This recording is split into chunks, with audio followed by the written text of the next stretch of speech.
wait a minute. Uh-oh.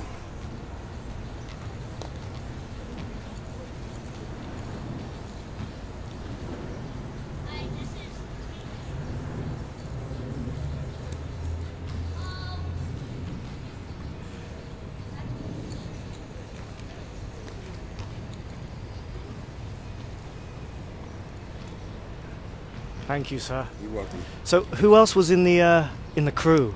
You know? Dondi. Yeah. Hirsch, Mickey, In. You know what I'm saying? We're one of the, one of the best crews in New York City. Check out the history.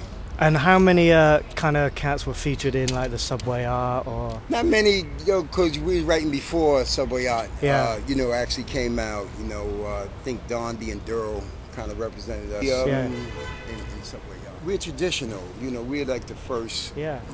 So how they evolved was mostly for for them to adapt and make up maybe rules and customs that not necessarily translate here to New York City. It makes sense. Yeah. And even their styles, our styles, you can see are more traditional. They got a lot of influence from Latin culture, yeah, totally. and, even Asian culture too. Yeah. So I mean, the mixture of people, brings changes. So there's like the stuff that I've been watching is like Mr. Cartoon has got his kind of like airbrush stuff, and he's been doing the tattoos. Right. And, Yeah. They're known for,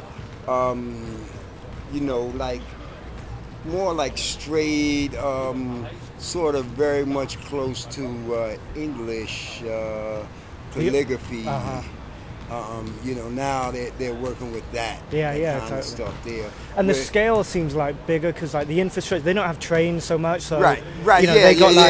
They came right on walls. They didn't work on trains, and I think once you work on trains, you become more compact. I think now that the art form is on the walls, for people to see that basically the works are larger.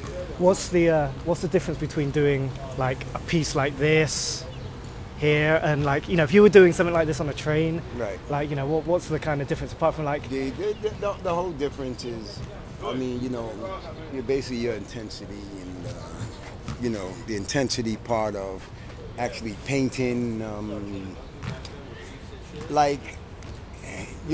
where you can get caught. The like pressure. The pressure. The intensity of that and painting. That's the big difference. I don't paint too many walls. Yeah. I don't paint too many walls because I've had my share on subways. Yeah. So this is like a tribute. You do this once a year, or you do it more often? Here at the Hall of Fame, we do the walls over again. But for me to do a Dondi is just also preserving the history of my crew and somebody that I think is like a brand name in the art form. Yeah. So to continue to keep the brand out there, keep the legacy and the history out there about Top Crew is nice. So. Graffiti Hall of Fame every year. You down here? Every year I'm here. I'm the host. All right, man. Thank you. Appreciate it. You're welcome. Thank you. Your name again? Stephen. Stephen. Yeah. Thank you very much. Cheers. I'm gonna.